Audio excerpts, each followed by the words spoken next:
बोलो जयकारा बोल मेरे श्री गुरु महाराज की जय। सभी गुरुमुख प्रेमियों से सप्रेम जय सच्चिदानंद।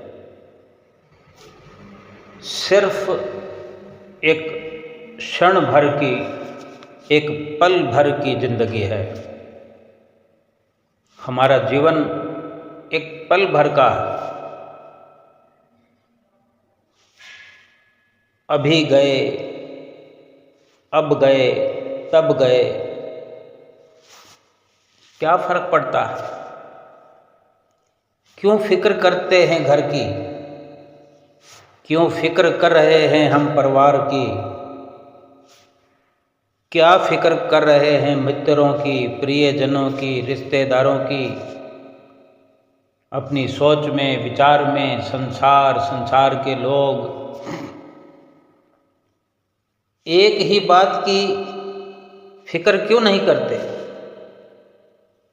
एक ही बात की हम फिक्र करें कि हम अपना एक गीत गाने के लिए आए, अपना गीत गा करके जाएंगे। हम अपना एक नृत्य, एक नाच जो करने के लिए आए हैं, नाच कर जाएंगे। हम अपने सुंदर सुंदर कर्मों की सुगंध बिखरा करके जाएंगे। जीवन भर इसी प्रकार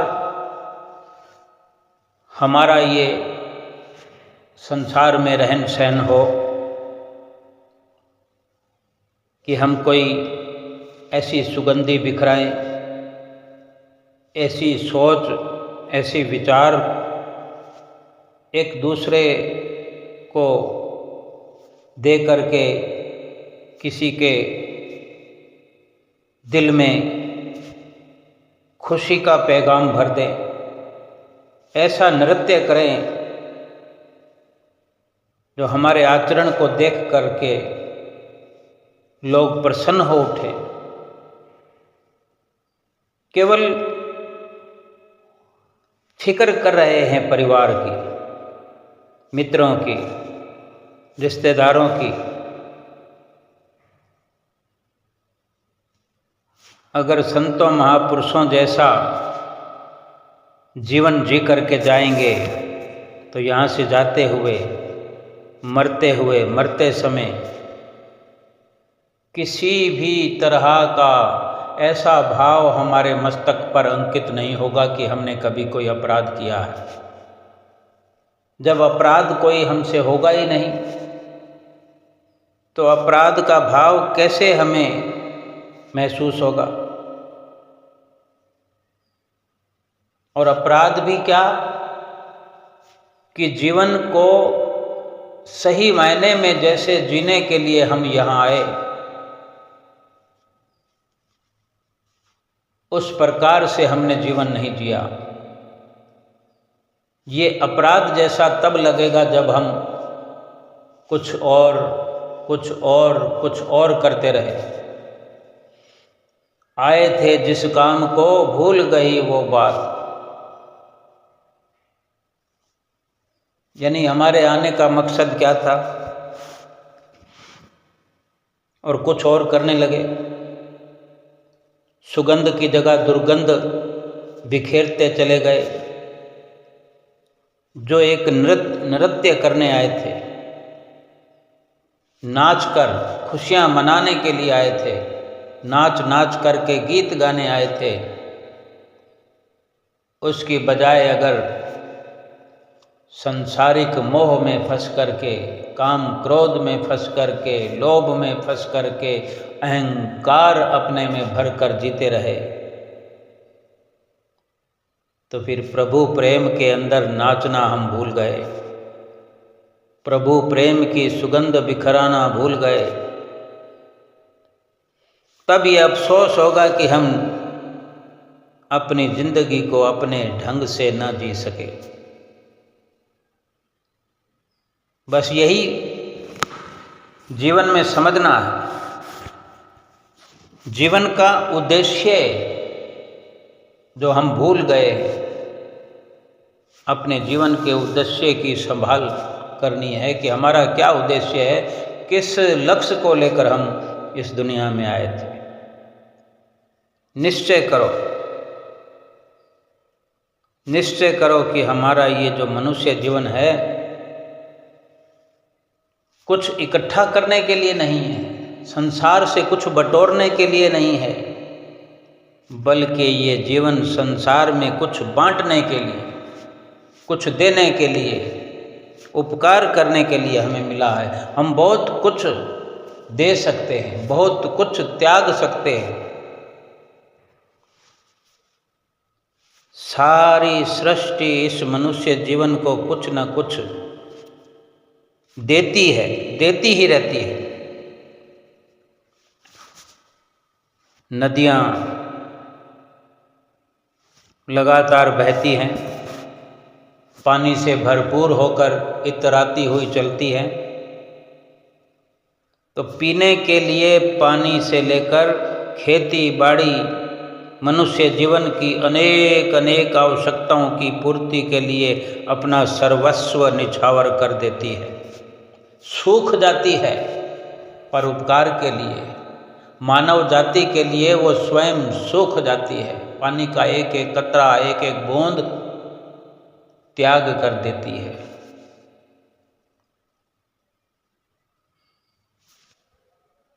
अपना ये मनुष्य जीवन बेशक उन सभी से जरूरतों की पूर्ति करता है। केवल नदियां ही नहीं हैं, वृक्ष भी हैं, वनस्पतियां हैं, पहाड़ हैं। संसार में हर कोई अपना उद्देश्य परोपकार का लेकर आता है और करता भी है। वृक्ष देखो सर्दी गर्मी सहन करते हैं, लेकिन मनुष्य जीवन के लिए कुछ न कुछ देते रहते हैं, जीवन भर देते हैं। वृक्ष अगर गिर भी जाए, उखड़ भी जाए किसी कारणवश, तो भी उस वृक्ष का इतना वजन लकड़ी का अवश्य ही मानव जीवन के लिए काम आता ही है। यानी शुरू से लेकर अंत तक, चाहे नदी हो, वृक्ष हो, बादल हो, देते रहते हैं। हमें भी ये शिक्षा लेकर ही समझ जाना चाहिए कि हमारा भी तो कोई लक्ष्य है। हमारा मनुष्य जीवन लेने के लिए नहीं है, क्योंकि उन सब से, नदियों से, पेड़ों से, बादलों से, उन सब से हमारा मनुष्य जीवन जो है श्रेष्ठ है। 84 लाख योनियों से श्रेष्ठ है, देव दुर्लभ है। हमारा जीवन लेने के लिए नहीं बल्कि देने के लिए। मनुष्य जीवन ईश्वर के द्वारा निर्मित किया हुआ एक बहुत ही सुंदर एक करिश्मा है, एक सर्वश्रेष्ठ कृति है, कला है। इसलिए इसके जीवन का लक्ष्य भी सर्वश्रेष्ठ होना चाहिए।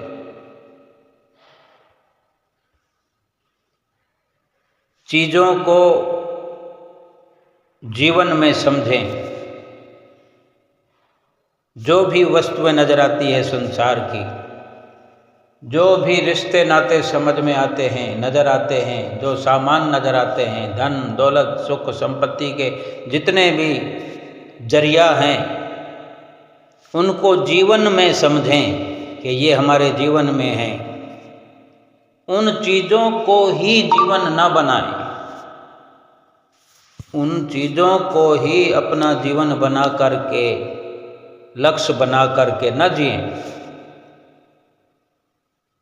हम कभी स्वयं देखते होंगे कि छोटी छोटी कठिनाइयों से दुखी हो जाते हैं।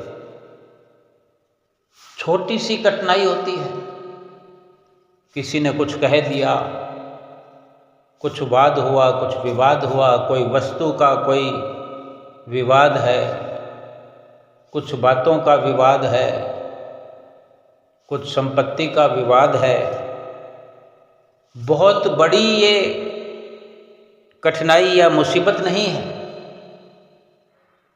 केवल अपने विचारों की, अपने सोच की, अपनी समझ की ही एक कठिनाई सी हम बना लेते हैं। बहुत दुखी हो जाते हैं, बहुत तनाव में हो जाते हैं, और फिर जब उससे भी बड़ी कठिनाई सामने आती है तो फिर हम समझते हैं कि इससे तो वो पहले वाली कठिनाई तो कुछ भी नहीं थी। हर बड़ी कठिनाई से पहले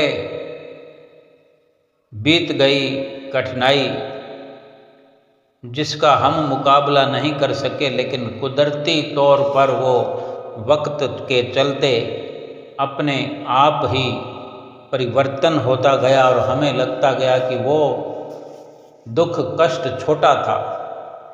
लेकिन जब दुख और कष्ट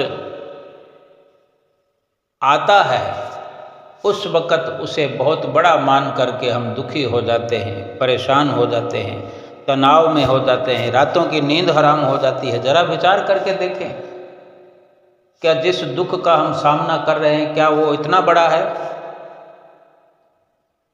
क्या वो इतना मुश्किल है? क्या इतनी कठिनाई है उसको झेलने में? जरा विचार करें तो समझ में आएगा कि कोई भी दुख ऐसा मुश्किल वाला नहीं है। दुनिया में जितने भी हम कष्ट देखते हैं, दुख देखते हैं, भगवान ने सबका समाधान पहले ही कर रखा होता है। इससे यही बात सिद्ध होती है कि कोई भी कठिनाई बड़ी होती ही नहीं, सब हमारी सोच है। जितना अधिक, जितना ज़्यादा बड़ा सोचेंगे उतना ही बड़ी वो नज़र आएगी। अगर अच्छा सोचेंगे, संयम से कार्य करेंगे तो हमारी नज़र में वो कठिनाई जो है समाप्त होती हुई नज़र आएगी या फिर नज़र आना ही बंद हो जाएगी। जितनी बड़ी सोच उतनी बड़ी फिर नज़र हो जाएगी, नज़रिया हो जाएगा। अब ये हम पर निर्भर करता है कि हम क्या सोचते हैं, कितना बड़ा सोचते हैं, सकारात्मक सोचते हैं कि नकारात्मक सोचते हैं। अगर नकारात्मक सोचेंगे तो नकारात्मकता बढ़ती चली जाएगी, दुख भी बढ़ता जाएगा, परेशानी बढ़ती जाएगी। जब कोई परेशानी है ही नहीं, कोई दुख है ही नहीं, केवल विचारों का दुख है, सोच का दुख है, तो अपने विचारों को सकारात्मक रखते हुए क्यों ना उस दुख को दुख न समझ करके बल्कि एक अपने कर्म का हिस्सा समझ करके कि जो हमने अनेक अनेक कर्मों को यहाँ भोगना है, काटना है, तो केवल एक जैसे कागज पर कलम चलती है कि हिसाब हो गया। अब जहाँ लाखों का लेन देन होता है, संपत्ति का बंटवारा होता है, कोई संपत्ति का विवाद है, थोड़ी सी ज़मीन का 2 इंच का 4 इंच का भी बहुत बड़ा फसाद हो जाता है। विचार करो, अगर 200 गज का प्लाट है, 400 गज का प्लाट है या 50 गज का भी प्लाट है, तो उसमें कोई विवाद है 2 इंची का, 4 इंची का, 5 इंची के फ्रंट का है। अगर विवाद में पड़ गए और अपने लिए मुसीबत को अपने ही विचारों के अनुसार बड़ा बना दिया, दंगा फसाद हो गया, कोर्ट कचहरी हो गया, पुलिस थाना हो गया, फिर क्या होगा? वो 2, 4, 5 इंच की जगह कोई मायने नहीं रखती, उससे 2, 4, 5, 10, 20 गुना ज़्यादा अधिक खर्चा हो जाएगा।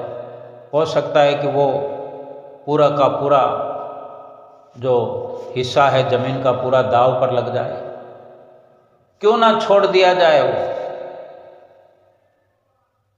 हम तो कुछ न कुछ रख के कुछ छोड़ेंगे। मनुष्य जीवन के लक्ष्य को याद करें कि वृक्ष जो है हमें क्या सिखाता है, नदियाँ क्या सिखाती हैं, बादल क्या सिखाते हैं, कहाँ से बादल पानी भरते हैं, कड़वा जहरीला पानी भरते हैं समुद्र से, वहाँ से उठाते हैं, सोख लेते हैं और कितना शीतल ठंडा मीठा पानी करके हमारे घर में घर बैठे आकर के बरसा कर चले जाते हैं। हमारी खेती है, खेती पर वो पानी बरसाते हैं, मीठा ठंडा शीतल अमृत तुल्य वर्षा करते हैं। कितनी हरी भरी खेतियाँ लहलहाती हैं और वो सब कुछ खाद्यान्न पदार्थ जो हैं मानव जाति के लिए उपयोगी होते हैं। पेड़ के लिए देखो, धूप सहन करता है, गर्मी सहन करता है, वर्षा सहन करता है, बड़े बड़े तूफानों को सहन करता है। थोड़ी सी तेज हवा आती है तो फल अपने आप गिरने लगते हैं, फूल अपने आप झड़ने लगते हैं। कभी उसने कुछ संसार से लिया नहीं बल्कि दिया ही दिया है। तो मनुष्य जीवन तो उन सबसे श्रेष्ठ है। संसार में अनेक ऐसे उदाहरण हैं जो मनुष्य जाति के लिए प्रमाणित करते हैं कि अनेकों साधन जो है मनुष्य के लिए बने हैं, उपयोगी हैं। फिर मनुष्य क्या कुछ भी त्याग नहीं कर सकता? कुछ भी देने के लिए अपना लक्ष्य लेकर नहीं आया। हर व्यक्ति यहाँ इस संसार में, इस दुनिया में एक विशिष्ट भाग्य के साथ आता है। उसके पास जो कुछ भी है, यानी हम जो हैं इस दुनिया में परम सौभाग्य को लेकर आए हैं। हमारे पास जो कुछ भी है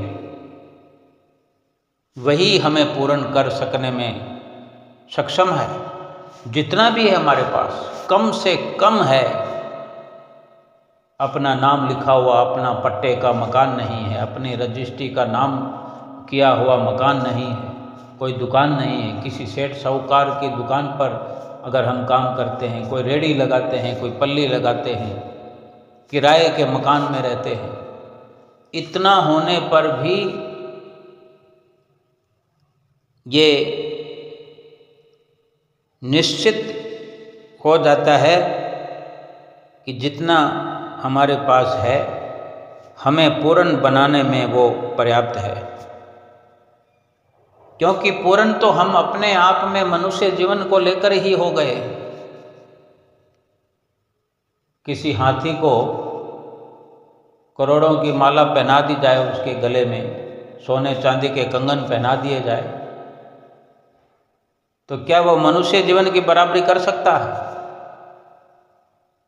किसी हाथी को हजारों गज जमीन के अंदर बांध दिया जाए राजा बना के कि तुम इन सब के मालिक हो, और होते ही हैं हाथी घोड़े, बड़े बड़े तबेलों में घोड़े रहते हैं, एक एक घोड़े की लाखों कीमत होती है।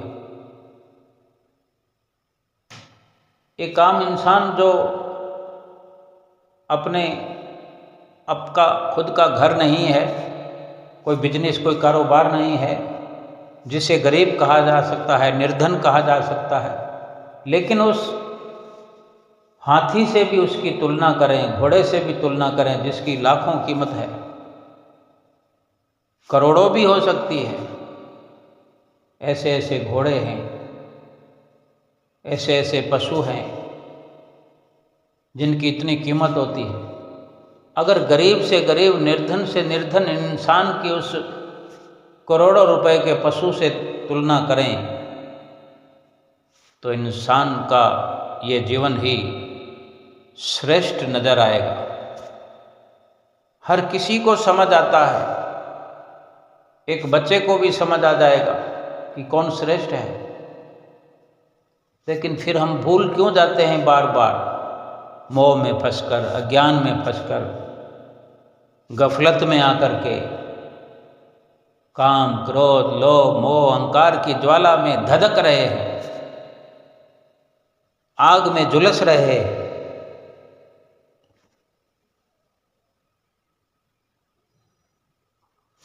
हम हर स्थिति में पूर्ण हैं।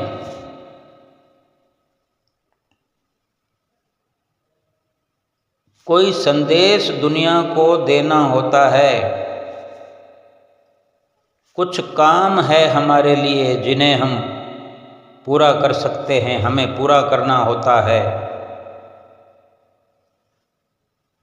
हम इस बात की संभाल ही नहीं करते। हम यहाँ केवल इत्तेफाक से नहीं आए, किसी संयोगवश नहीं आए कि कोई इंसान किसी काम को जा रहा होता है, रास्ते में कोई मिल गया तो कहते हैं कि इत्तेफाक से मुलाकात हो गई, इत्तेफाक हुआ और किसी से बात हो गई, मैं उधर से गुजर रहा था तो चलो मैं आपको मिलता चलूँ। ये संयोग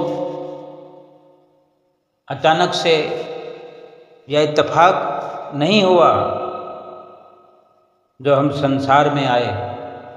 हमारी यहाँ सार्थकता है, हमारे होने के पीछे, यहाँ आने के पीछे एक उद्देश्य है।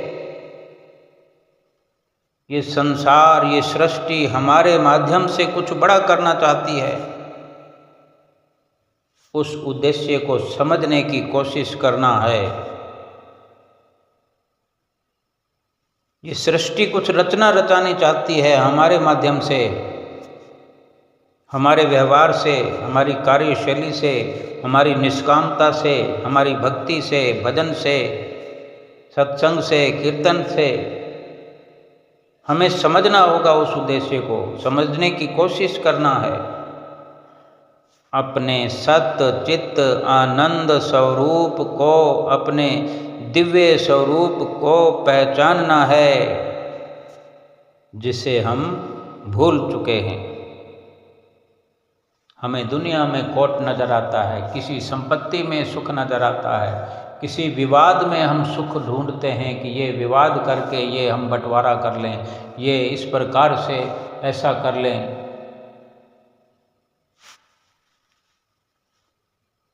हम खुद को बदल लें, दुनिया को बदलने की कोशिश ना करें। अगर दुनिया को बदलने की कोशिश करेंगे तो हम वैसे के वैसे, कोरे के कोरे रह जाएंगे, बल्कि हम अपने आप को बदलने के लिए आए हैं। अपने आप को बदलने का प्रयास करें, शुरुआत करें।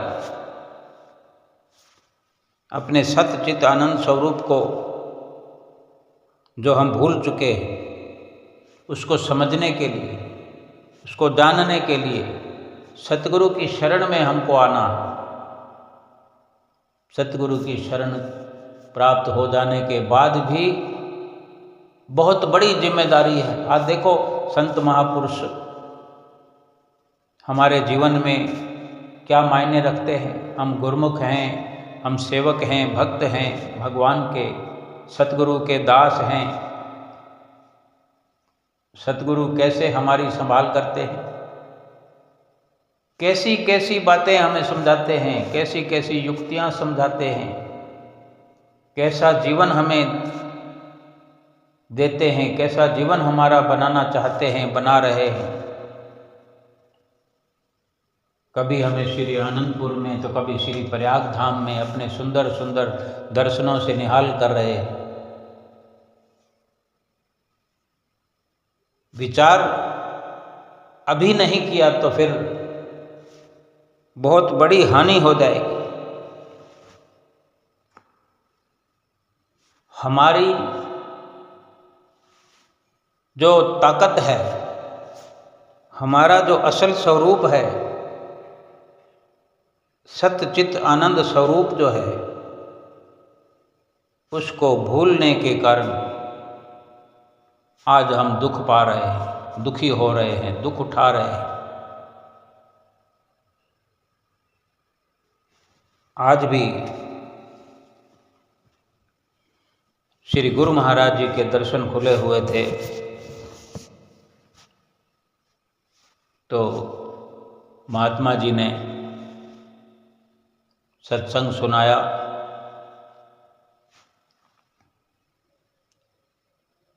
गुरुमुख प्रेमी बड़े ध्यान से सुन रहे थे। कैसी कैसी लीलाएं हम आंखों से देखते हैं, कैसे कैसे वचन सुनते हैं, कैसे दृष्टांत सुनते हैं, आंखों में आंसू आ जाते हैं।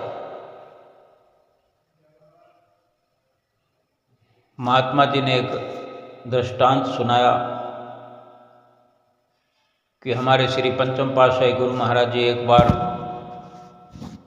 किसी राज्य में गए। वहाँ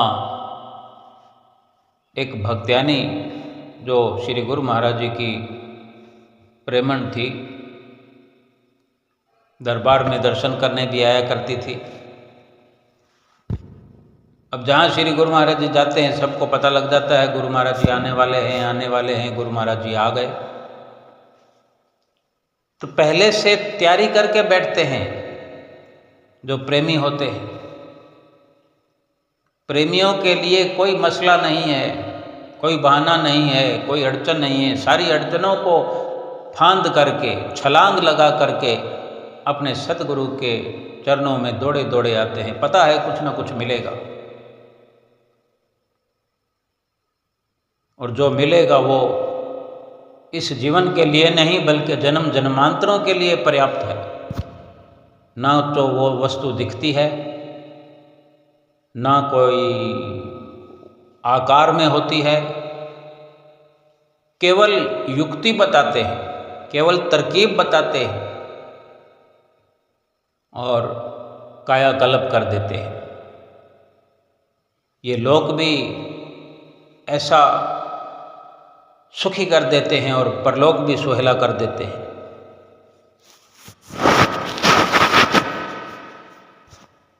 शब्दों में इतनी ताकत होती है।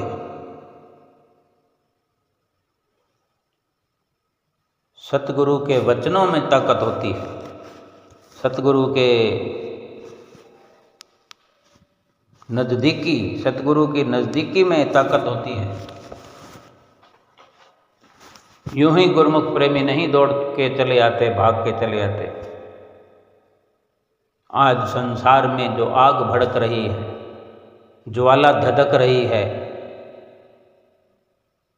ये इंसान झुलस रहा है, पल पल करके आग में जल रहा है, दुखी हो रहा है, परेशान हो रहा है। कोई उसकी अपने मन की विचारधारा से, मन की मति से कोई युक्ति काम नहीं कर रही। लेकिन गुरुमुख प्रेमी सेवक जो हैं वो सतगुरु की शरण लेकर के उनकी आज्ञा में चलते हैं, उनकी बताई हुई युक्ति को अपनाते हैं तो जीवन धन्य हो जाता है, जीवन सफल हो जाता है, ये लोक सुखी हो जाता है, परलोक सुहेला हो जाता है, जन्म जन्मांतरों की पीड़ा मिट जाती है। कैसे उस प्रेमण की जिंदगी में, उसके घर में, परिवार में सुधार आया कि वो बड़े दुखी अवस्था में थे। वो प्रेमन तो अपने तैयारी, भक्तानी तो तैयारी करके बैठी थी, गुरु महाराज जी आएंगे हमारे शहर में तो दर्शन करूंगी, वचन सुनूंगी, सत्संग का अवसर मिलेगा। बड़ी खुश थी। तो भगत जी से भी वो कहने लगी अपने पति से कि गुरु महाराज जी तो हमारे पास आ रहे हैं तो आप भी चलना। तो भगत जी ने कहा मुझे तो टाइम नहीं है, पहले से ही घर के हालात ठीक नहीं हैं, लेकिन फिर भी सुधार करने का टाइम नहीं है, क्योंकि पता नहीं है कि सुधार कैसे होता है। जब सेवक बन जाता है इंसान तो फिर समझ में आ जाती है। फिर तो घर बार काम धंधा सब छोड़ करके कैसे भाग पड़ते हैं लोग। लंदन कनाडा से भाग कर चले आते हैं श्री गुरु महाराज जी के दर्शनों के लिए, कितना कितना समय लगाते हैं, नहीं परवाह करते, क्योंकि ये समझ होती है कि यही वो क्षण हैं, यही वो घड़ियां हैं जो हमारे जीवन को सफल बनाने वाली है। भगत जी नहीं मान रहे थे तो बड़ा मजबूर करने पर मान गए और पहुंच गए श्री गुरु महाराज जी के चरणों में। पंचम पातशाही गुरु महाराज जी के चरणों में, और वहाँ जाकर मत्था टेका तो देखो श्री गुरु महाराज जी अंतर्यामी हैं, सब जानते हैं। भगत जी का हालचाल पूछा, कैसे हो भगत जी? जाने क्या जादू ऐसा किया, ऐसी प्रेरणा भगत जी के अंदर भरी कि वो भगत जी जोर जोर से फपक फपक कर रोने लगे। फिर दोबारा पूछने पर अपनी सारी कहानी बता दी, मैं दुखी हूँ, परेशान हूँ, कर्जा है, कारण भी बताया कि बहुत तनख्वाह कम है, खर्चा पूरा नहीं होता, बड़ा मुश्किल गुजारा है। तो श्री गुरु महाराज जी ने 2 शब्दों में ही उसे युक्ति बता दी। कहा कि जहाँ नौकरी करते हो उस नौकरी को छोड़ दो। नौकरी को कैसे छोड़ दूँ मन में सोचा उसी वक़्त, और दुखी होने लगा अंदर ही अंदर, लेकिन गुरु महाराज जी से कुछ नहीं कहा। घर जाकर भक्तानी को कहता है, गुरु महाराज जी ने कहा है कि नौकरी छोड़ दो, आगे तो इतनी तंगी है, नौकरी अगर छोड़ दी कैसे घर चलेगा? तो भक्तानी श्रद्धावान भक्तिवान थी, कहा कि अगर श्री गुरु महाराज जी ने कहा है तो हमारे लिए लाभ ही लाभ होगा, छोड़ दो नौकरी। तो जाने गुरु महाराज जी का किया हुआ जादू उसके अंदर असर कर रहा था। दूसरे दिन जाकर के सेठ को बोल दिया कि मैं ये नौकरी छोड़ रहा हूँ, कल से मैं नहीं आऊँगा, जो मेरा हिसाब किताब है वो पूरा कर दो। सेठ जी को बड़ा झटका लगा, क्योंकि वो भगत जो था बड़ा ईमानदार था, तजर्बेकार था, बहुत पुराना था। सेठ जी ने सोचा कि अगर चला गया तो बड़ी मुश्किल हो जाएगी। सेठ ने पूछा, क्या कारण है? कि मेरा खर्चा नहीं चलता, मैं बड़ा परेशान हूँ, दुखी हूँ, इतना कर्जा चढ़ा पड़ा है, इतने से मेरा गुजारा नहीं चलता, इसलिए मैं छोड़ रहा हूँ, कुछ और देखूँगा। तो सेठ ने तुरंत कहा कि कल से तुम्हारी तनख्वाह डबल, और जितना तुम्हारा कर्जा है वो मैं उतारूँगा। तो फिर भी वो कहने लगा कि ठीक है, फिर मैं अपने गुरु महाराज जी से आज्ञा लेकर के आऊँगा, वो कहेंगे तो आऊँगा। यानी डबल तनख्वाह होने पर भी वो सोचने लगा कि गुरु महाराज जी ने अगर मना किया है तो गुरु महाराज जी से पूछ कर ही करूँगा। भ्रमित नहीं हुआ डबल तनख्वाह को देख कर भी। जहाँ आज थोड़े से पैसों के लिए, धन के लिए कोई बाधा आ जाए तो हम सत्संग छोड़ देते हैं, दर्शन छोड़ देते हैं, उस पैसे के पीछे भाग खड़े होते हैं। अब भगत जी के कोई पुरबले संस्कार जाग उठे थे, जो गुरु महाराज जी की अहमियत समझने लगा पहली बार में ही। तो घर जाके बताया कि सेठ जी ने ऐसे ऐसे कहा है और मैंने ऐसे कह दिया। तो भक्तानी ने कहा कि ठीक है, गुरु महाराज जी से दर्शन करके उनसे आज्ञा लेकर ही कोई फैसला लेना, जैसा गुरु महाराज जी कहें।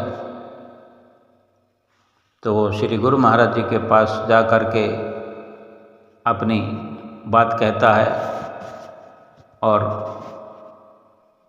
गुरु महाराज जी वचन करते हैं कि ठीक है, तुम जैसा सेठ कहता है ठीक है, लग जाओ, डबल तनख्वाह तुम्हारी हो गई, कर्जा तुम्हारा उसने ले लिया, बस अब एक ही काम करना है, भजन करो, सुमरन करो, नाम जपो। तो उसने कहा कि मैंने नाम नहीं लिया हुआ है। तो श्री गुरु महाराज जी ने उसे नाम की दीक्षा दी और आगाह किया कि रोज़ 5 नियमों की पालना और भजन सुमरन करते रहो, सब कुछ ठीक हो जाएगा। तो वास्तव में उसका जीवन बदल गया। क्या हम भी ऐसा जीवन चाहते हैं? हम भी अपने इस जीवन का, इस लोक का, परलोक का सब सुधार चाहते हैं? तो भजन सुमरन करें, श्री गुरु महाराज जी की आज्ञा में रहें। कहीं कोई जीवन में कोई कलेश नहीं रह जाएगा, कोई दुख नहीं रहेगा, कोई तकलीफ नहीं रह गई, सब कुछ ठीक हो जाएगा, ठीक से ठीक होता चला जाएगा। तन भी सुखी हो जाएगा, मन भी सुखी हो जाएगा, धन की परेशानी समाप्त हो जाएगी। क्योंकि महापुरुष आशीर्वाद देते हैं, महापुरुष युक्तियां बताते हैं, और हम इस जीवन के लक्ष्य को जब आगे रखते हैं, उस लक्ष्य की ओर आगे बढ़ते हैं, सत्पुरुषों का कहना मानते हैं, तो जीवन में खुशियां ही खुशियां, बहारें आ जाती है, रोम रोम खुशियों से भरपूर हो जाता है। वास्तव में हमारा जीवन खुशियां प्राप्त करने के लिए हमें मिला हुआ है, लेकिन ये तभी संभव है कि हम सतगुरु की आज्ञा में, उनकी मौज में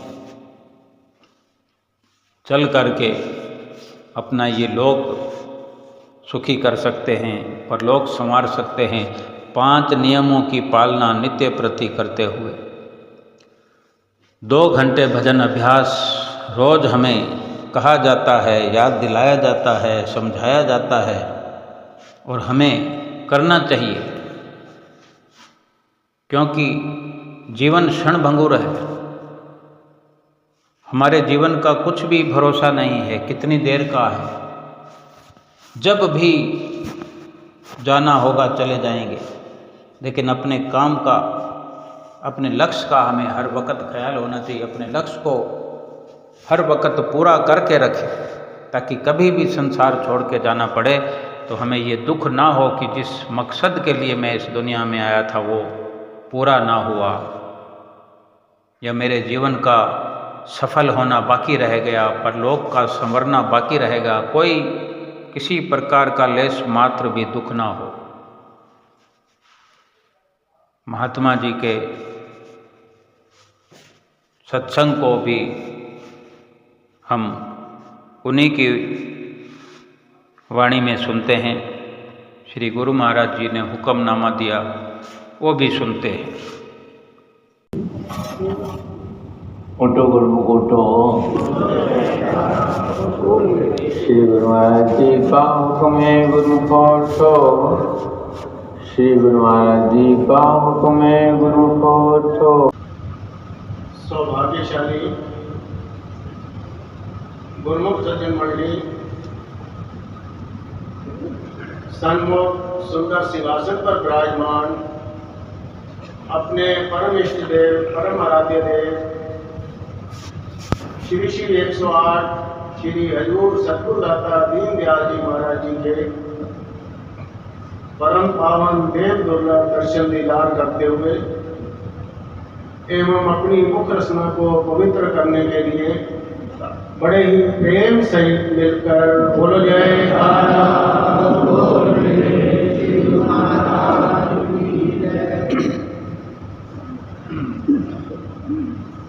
गुरुमुखो, हम विचार करें कि हम सब गुरुमुख कितने ही भाग्यशाली जीव हैं, जो कि आज संसार के अंदर हर तरफ काल और माया की अग्नि प्रज्वलित हो रही है। वहाँ हम गुरुमुखों के लिए अपने श्री परम दयाल जी, जो कि स्वयं पार ब्रह्म परमेश्वर का अवतार है, इस धरा धाम पर सृष्टि पर अवतरित होकर के ऐसे श्री अनंतपुर धाम की रचना की, और हम गुरुमुखों को अपने चरणों की शीतल शुभ छत्र छाया में बिठा करके हमें काल और माया से सुरक्षित किया। ये महापुरुषों की हम जीवों पर कितनी ही अनंत अनंत कृपा है, और उन्हीं की षष्टम ज्योत, जो कि इस समय हमारे हजूर श्री सतगुरुदेव महाराज जी हमारे सन्मुख विराजमान होकर के हमें अपने चरणों की शीतल सुखद छत्र छाया में बिठला करके हमें इन सब बंधनों से आजाद करके सुरक्षित अपने चरणों की छत्र छाया प्रदान की हुई है।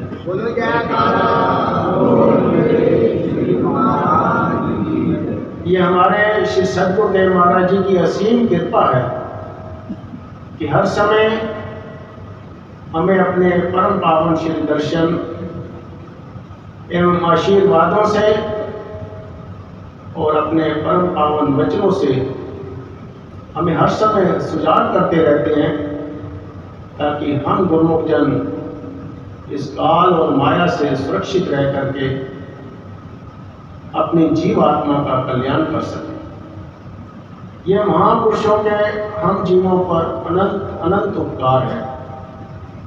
इन उपकारों के लिए ये दास अपनी तरफ से और आप सब गुरुमुखों की तरफ से अपने श्री सद्गुरुदेव महाराज जी के चरण कमलों में कोटि कोट आभार व्यक्त करते हुए वंदन करता है।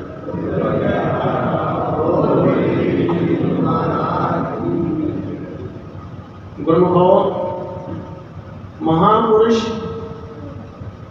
हम जीवों के लिए जो इतने कष्ट उठा रहे हैं, जो हमें हर तरफ से सुरक्षित किया हुआ है, जैसे फरमाते हैं काल कर्म की गम नहीं पहुंचे ब्रह्मांड, दूलन गुरु चरणन रहो खेम कुशल स्थान। ये एक महापुरुषों ने हमें अपने चरण शरण दे करके ऐसा स्थान प्रदान किया है जहाँ पर हम हर तरह से सुरक्षित हैं। यहाँ किसी किस्म की भी काल और माया का प्रभाव हम पर नहीं आ सकता। ये ऐसा सुरक्षित दायरा है।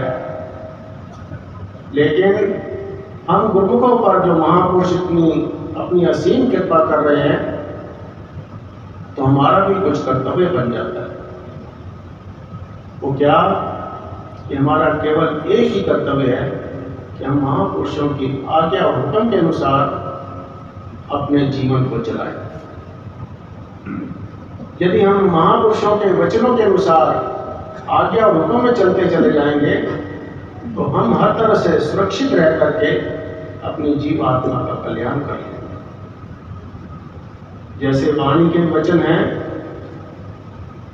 कि गुरु के गृह सेवक जो रहे, कि गुरु की आज्ञा मन में सहे, आपस को कर कछु न जनावे, हर हर नाम हृदय सध्यावे। मन बेचे सतगुरु के पास, तिस सेवक के कारज नाश। सेवा करत होत नेकामी, तिस पर सेवा करत होत नेकामी, तिस को होत प्राप्त स्वामी। आगे फरमाते हैं अपनी जिस कृपा जिस पर आप करे, नानक सो सेवक गुरु की मन दे। महापुरुष कितनी ही प्यार भरी वाणी में फरमाते हैं कि हम जब गुरु दरबार के सेवक बन गए हैं, गुरु दरबार की चरण शरण में आ गए हैं, तो हमारा क्या कर्तव्य है? गुरु के गृह सेवक जो रहे, गुरु की आज्ञा मन में से, कि महापुरुषों की आज्ञा को अपने मन के अंदर धारण करें।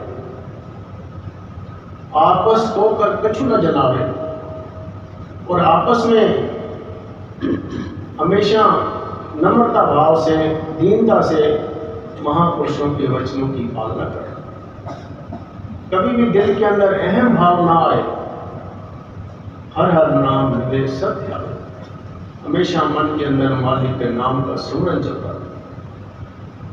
कहते मन बेचे सतगुरु के पास, इस सेवक के कारज नाश। जो अपने मन को सत्पुरुषों के हवाले कर देता है, महापुरुषों के वचनों को अपने शिरोधार्य कर लेता है, वो जीव के सब कार्य सफल हो जाते हैं, संसार के भी और जीव आत्मा के भी। सेवा करत होत नेकामी, जो निष्काम भाव से श्री दरबार की सेवा करता है, तिसको होत प्राप्त स्वामी। उसी को महापुरुषों की चरण शरण प्राप्त होती। ये सारा कार्य भी उनकी अपनी कृपा से ही होता है। और हम तो अनुभव करके देखें कि हम गुरुमुखों पर अपने श्री सद्गुरुदेव महाराज जी की कितनी असीम कृपा है। जो हमें जन्म शरण में ले करके और महापुरुषों ने वो सत्य वस्तु नाम की दीक्षा भी प्रदान कर दी, सत्य मार्ग भी दर्शा दिया और सत्य वस्तु नाम और भक्ति की कमाई के लिए सब साधन भी जुटा दिए। महापुरुषों ने तो अपने हम जीवों के लिए बहुत ही विशाल कृपा की है।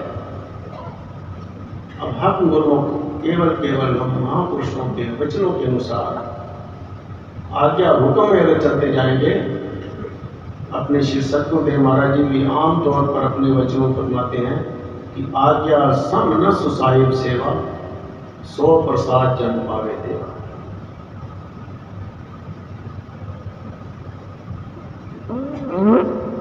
आज्ञा के समान इस दरबार के अंदर और कोई कार्य नहीं।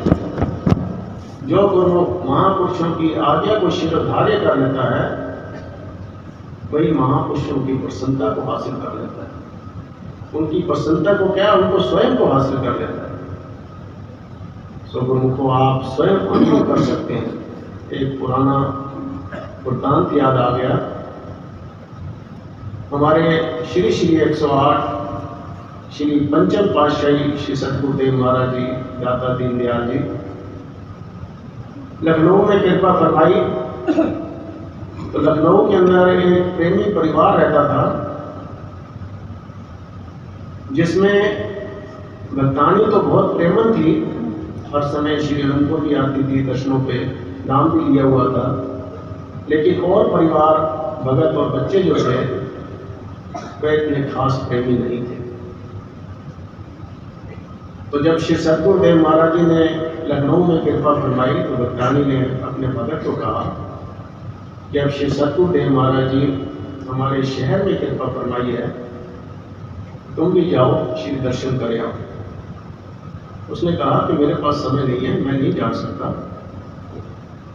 लेकिन उसके बार बार कहने पर, बार बार मजबूर करने पर उसकी भक्तानी ने कहा कि हमारे घर में परेशानी भी बहुत है, हो सकता है आप दर्शन करके आओ, महापुरुषों के वचन सुनोगे तो घर की परेशानी भी दूर हो जाएगी। तो जब उसने बहुत कहा तो वह दर्शनों पर चल पड़ा। वह भगत जब श्री दर्शनों पर पहुंचा, अमृतमय वचन सुने, परम पावन श्री दर्शन किए, तो जब आखिर में वह श्री चरणों में मत्था टेकने लगा, तो महापुरुष तो अंतर्यामी होते हैं। जब वह श्री गुरु महाराज जी के सामने गया तो गुरु महाराज ने पूछ लिया, भगत जी क्या हाल चाल है? तो वह भगत जो था फूट फूट कर रोने लगा। उसने श्री चरणों में सिर रख दिया, रोता ही जाए। तो श्री गुरु महाराज ने फरमाया, बताओ उसने क्या बात है? तो उसने बेनती की कि स्वामी जी, मैं तो आज तक श्री अनंतपुर भी नहीं आया, परम पावन दर्शन भी नहीं किए, लेकिन मेरे घर में जो है ना बहुत परेशानी है। घर का खर्चा पूरा नहीं होता, बाल बच्चे भी भूखे ही सो जाते हैं, तो आप कृपा करो। तो गुरु महाराज ने पूछा क्या करते हो? उसने कहा कि मैं नौकरी करता हूँ, तनख्वाह भी कम मिलती है और मेरे को कर्जा भी बहुत है। तो श्री गुरु महाराज जी थोड़ी देर उस पर कृपा की दृष्टि फहराई और श्री गुरु महाराज ने फरमाया अपनी मौज में आके कि भगत जी आप नौकरी छोड़ दो। अब वह अंदर से तो परेशान हो गया, लेकिन गुरु महाराज जी के सामने कुछ बोल भी नहीं सका। वह घर आया, उसने अपनी भक्तानी को सब वृत्तांत कह सुनाया। उसने कहा भाई मैं नौकरी कैसे छोड़ दूं, घर का खर्चा कैसे चलेगा? तो भक्तानी बहुत श्रद्धावान थी। उसने कहा कोई बात नहीं, आप महापुरुषों के वचनों की पालना करो, गुरु महाराज जी अपने आप सब हल करेंगे। वो दूसरे दिन गया, उसने सेठ को बोला कि मैं रिजाइन देता हूँ, आप मेरा हिसाब कर दो, मैं कल से नौकरी पे नहीं आऊँगा। सेठ ने कहा भाई क्या बात है, क्या कारण है? क्योंकि वह जो भगत था बहुत ही सच्चा ईमानदार आदमी था, बहुत ही दिल से कार्य करता था। तो सेठ ने कहा कि क्या बात है, तुम क्यों नौकरी छोड़ रहे हो? उसने कहा आपकी तनख्वाह से मेरा घर का कार्य भी नहीं चलता और मुझ पर कर्जा भी बहुत है। उसने सेठ ने कहा कि कल से जो है तुम्हारी तनख्वाह भी डबल कर देता हूँ और तेरा कर्जा भी सारा मैं चुका दूँ।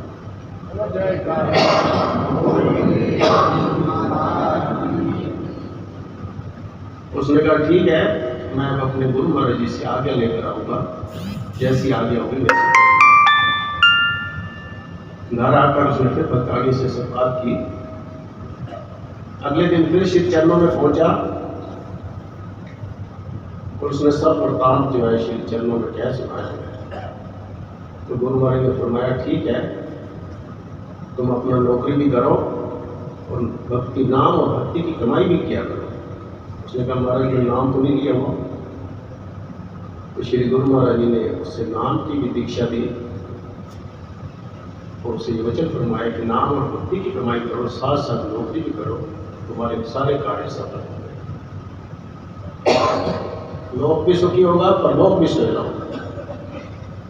यानी गुरु आज्ञा दृढ़ कर गए, गुरु में सहजो चाल, रोम रोम गुरु को रटे, सो शिष्य कोई नहीं का। जो हमारा भी यही कर्तव्य है कि हम महापुरुषों की चरण चरण में आए हैं, जो महापुरुषों ने हमारे लिए आसान से नियम बनाए हैं, हम उनकी पालना करें। और जो नित्य प्रति 2 घंटे भजन के लिए वो प्रेरित किया जाता है, श्री गुरु जी अपने वचनों फरमाते हैं, तो हमारा भी यही कर्तव्य है कि नित्य नियम से 24 घंटे के अंदर 2 घंटे भजन अवश्य करें। चाहे 4 बार में करें, 2 बार में करें या 1 बार में करें, लेकिन 2 घंटे भजन करना हर एक कर्म के लिए अनिवार्य है। यदि हम महापुरुषों के वचनों के अनुसार अपने जीवन को चलाएंगे तो हम काल और माया के चक्कर से बचे रहेंगे। ये लोक भी सुख से व्यतीत होगा और लोक भी सुहेला होगा और महापुरुषों की प्रसन्नता को भी हासिल बोलो जय।